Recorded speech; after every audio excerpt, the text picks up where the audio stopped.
It's randomly generated world. It's going to have seed generators. Kind of like every survival game. Let me clear something up. What's up guys, it's Between. Welcome back to another video. Now before this video starts, I just want to say, hey, my name is Hytale. I've been covering Hytale pretty much since the game was announced. So if you're interested in Hytale at all, be sure to subscribe and hit that notification bell if you're a real one. Hytale is not a survival game.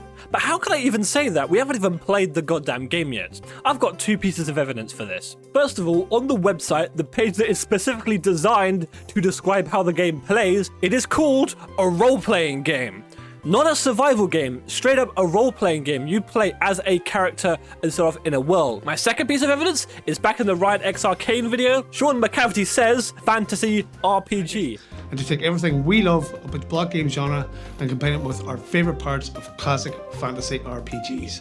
They never ever say survival game, and as we start to dig deeper, we can see the similarities. Survival games are not known for their stories. Some of them have them and some of them don't, and even the ones that do have them, most of the time it's completely optional. But that's not what we've seen with Hytale. Even when the game was announced, we have seen the major characters. Gaia, Varen, and even Tessa and Kairos. Very clearly designed to be heroes and villains, void and life. On top of this, all the zones that we've seen in depth have had at least two races that seem to be in conflict. We've got the Quebecs and the Trorks, we've got the Fauns and the Outlanders, and we have the Ferrans and the Scarraks. All these races and all these zones are specifically designed to be kind of against each other, and having a constant conflict throughout the world perfectly sets up a story. Now, other survivor games, Minecraft, don't have a story at all. And while they try to subtly hint towards conflict between mobs and stuff like that,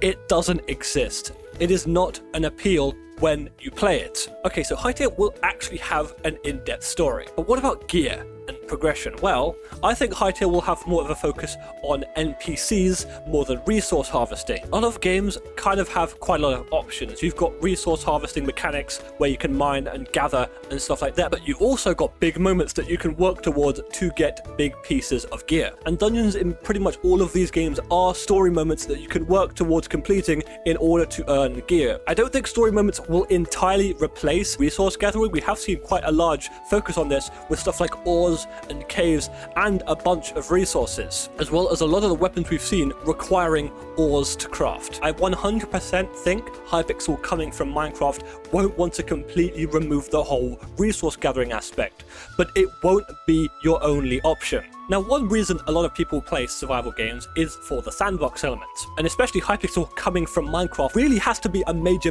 hit in that department. A lot of survival games are inhibited by their realistic element, but Minecraft really doesn't have that problem. Stuff can float in the air and it'll work and it'll be completely fine. But Hypixel aren't making a survival game, they're making a fantasy RPG, so they could choose to downplay the sandbox element. And if they do, I felt that'll be a massive mistake, and I really hope they don't, and I don't think they will. Hypixel could very easily trim the sandbox elements to make it feel more like a fantasy RPG, but I honestly don't think they're going to do this. For one, we have seen a massive variety in block customization. A lot of games use very basic elements for their construction. The forest uses wood because it's a forest, and Subnautica, because it's a more futuristic game, uses kind of more metallic base building elements. But with Minecraft, we haven't really just seen that. We've seen a massive variety in options for building blocks. We've seen stuff from neon signs to giant pillars to piles of coins.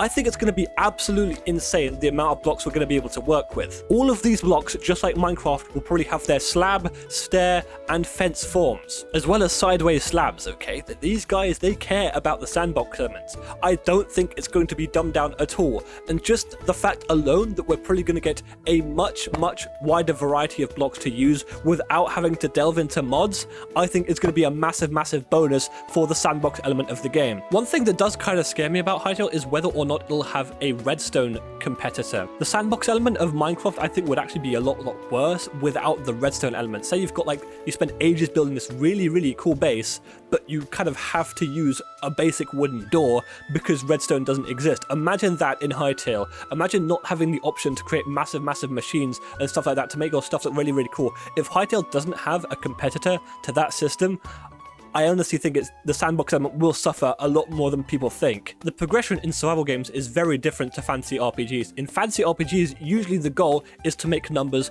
go up, but in survival games, you kind of don't really have that. Survival games aren't as much about getting your numbers up, they're more about automation and becoming more confident in exploring your world, allowing you to go deeper, go further, and finally, go to the most dangerous places in order to complete the game.